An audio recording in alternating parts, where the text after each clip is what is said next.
Halo guys, jumpa lagi dengan Sofyan dari Berita Gadget. Kalau kalian lagi nyari sebuah laptop yang punya desain anti mainstream dan nggak pasaran, kalian juga peduli soal lingkungan. Nah, laptop ini cocok banget buat kalian.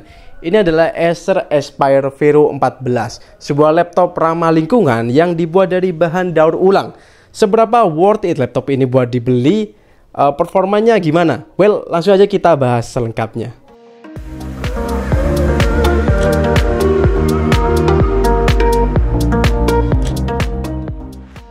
Salah satu pertimbangan beli laptop itu ada pada desainnya. Acer Aspire Vero 14 ini bawa desain yang unik dan anti mainstream. Bawa 4 konsep RE, yakni review, rating, redash, dan juga recycle. Laptop ini dibuat dari bahan-bahan daur ulang seperti plastik dan juga kaca. Bagian sasis dan bezelnya ini pakai 30% plastik PCR. Keyboard capsnya pakai 50% plastik PCR dan semuanya ini dibuat tanpa cat. Jadi ini pakai warna alami dari bahan-bahan tersebut. Buat warnanya, Acer terinspirasi dari warna biru laut dari Palung Mariana, yakni Mariana Blue. Meski dari bahan daur ulang, build quality laptop ini itu solid dan juga kokoh. Untuk keluaran udaranya, Acer naruhnya di sisi depan bagian bawah. Saya agak kurang suka ya kalau ditempatkan di area kayak gini, agak riskan kena layarnya. Menurut saya mending taruh aja di bawah.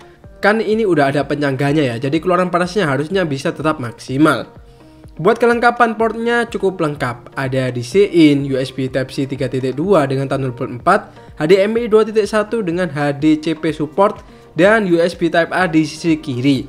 Sisi kanan ada port Kensington Lock, USB Type-A, dan juga kekurangannya mungkin di sini nggak ada card slot ya. Masuk ke bagian layar, Acer Aspire Vero 14 ini bawa layar yang cukup compact dengan ukuran 14 inch, resolusinya udah Full HD+, dan panelnya IPS. Layarnya ini udah akurat dengan klaim 100% sRGB. Pas saya tes, layarnya ini udah enak banget dan gak ada masalah viewing angle, gak mantul juga, dan warnanya itu udah cakep. Yang jadi kekurangan menurut saya adalah ada di bezelnya ini yang kerasa tebel ya buat laptop harga 10 jutaan ke atas. Saya yakin Acer bisa nipisin lagi buat bezelnya ini, utamanya pada bagian bawah ya, ini tebel banget sih. Semoga bisa ditipisin di generasi selanjutnya. Dengan harga 10 jutaan, Acer membenarkan prosesor yang bertenaga. Emang sih bukan prosesor gaming, tapi sesuai dengan target marketnya. Prosesornya ini udah cakep banget. Hadir dengan Intel Core i5 1235U 12 Gen dan GPU Intel Iris Xe grafik. Prosesornya ini terdiri dari 10 core CPU dan 12 thread 2,5 GHz. Buat kapasitas memorinya bawa RAM 8GB LPDDR4X dual channel yang sayangnya itu nggak bisa di-upgrade. Dan SSD-nya itu 512GB NVMe Gen 4 yang masih bisa di-upgrade. Soal benchmarknya di Geekbench 5 dapat skor single core 1660 dan multicore 8053. Skor ini identik banget ya sama Intel Core i7 generasi 10, yakni i7-10700K. Sementara di Cinebench R23 skor single core-nya bisa dapat di 1654 poin dan multicore di 7943 poin. Skor ini mirip-mirip lah ya sama Apple M1. Secara multicore skornya sedikit di bawah Ryzen 5 generasi ke-6. Meski skornya nggak wah banget, tapi soal real life performance-nya ini bikin saya cukup kaget. Pertama, saya tes buat video editing di Filmora seperti biasa yang saya lakuin. Editing video durasi 9 menit 22 detik dengan resolusi Full HD bisa di-render cuma 3 menit 13 detik. Saya coba pakai casan, durasinya juga sama, jadi nggak ngaruh di sini. Speednya ini cepet ya, karena saya bandingin sama laptop daily saya yang pakai Ryzen 7 4000 series. Durasi rendernya itu masih 6 menit 12 detik kalau dicas. Kalau nggak dicas ya tentunya lebih lama lagi. Emang sih ini laptopnya itu masih baru dan storage-nya itu masih lega banget. Tapi tetap aja performa chipset laptop ini luar biasa buat kebutuhan saya. Performa editing videonya itu kerasa 2 kali lipat ya ketimbang laptop saya yang lebih mahal harganya. Dan rilisnya emang di tahun 2020. Tapi tentu aja ini laptop lebih murah dan performanya lebih oke. Secara performa laptop ini udah enak banget buat harian, nggak ada lag sama sekali, dipakai aktivitas seperti office, browsing, multitasking, dan video editing nggak ada masalah.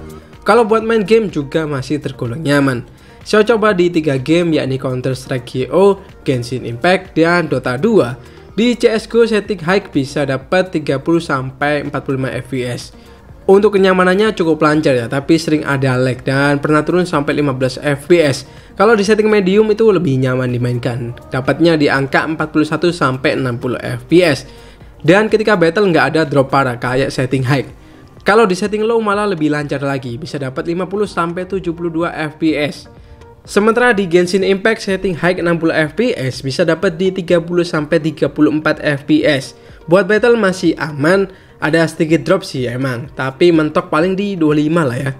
Kalau di set medium 60 fps dapatnya lebih lancar dikit, antara 35-38 fps. Dan saat battle masih stabil di 35 fps. Nah kalau di set low 30 fps baru lancar banget dan gak ada lag sedikit pun. Untuk Dota 2 laptop ini tergolong sangat nyaman. Setting very high 56-68 fps, high 60-75 fps, dan medium 80-90 fps. Ketiganya udah kategori lancar banget ya, bebas kayak jalan tol tanpa hambatan. Intinya buat kebutuhan game sekali masih oke, kecuali gamenya yang emang butuh GPU yang powerful banget ya. Setelah pakai beberapa hari, saya ngerasa laptop ini nyaman dan aman banget buat ngerjain kerjaan ataupun tugas kuliah.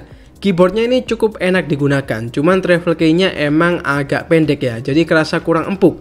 Soal backlightnya udah punya 2 level backlight yang nyaman dipakai di kondisi gelap. Soal softwarenya out of the box udah pakai Windows 11 terbaru dan udah pre-install Microsoft Office 2021 Home Student. Sebuah kelebihan yang emang harus ada di laptop kerja atau kuliah.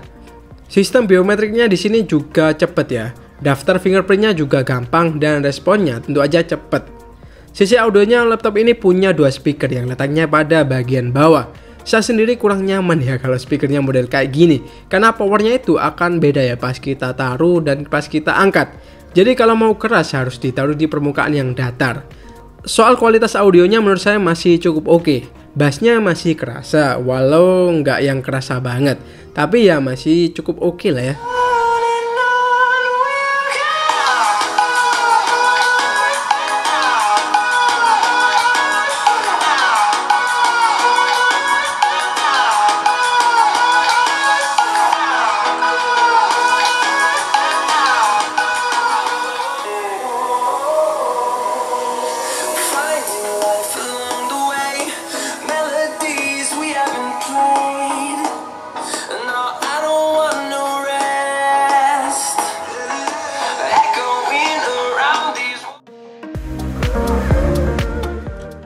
So, masuk ke kesimpulan, apakah laptop ini layak beli? Jawaban saya layak banget.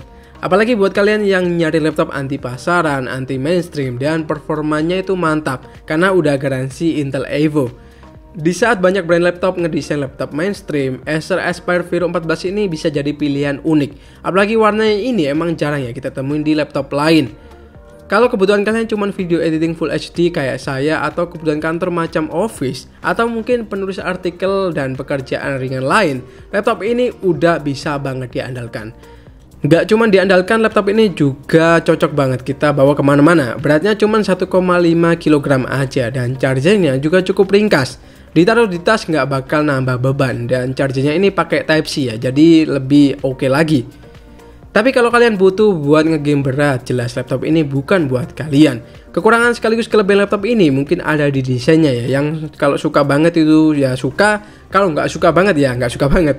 Buat yang terbiasa pakai laptop bahan aluminium juga mungkin kurang suka ya, ngerasa kalau laptop ini agak kurang cocok buat mereka. Kekurangan lain juga ada di speakernya, menurut saya biasa aja.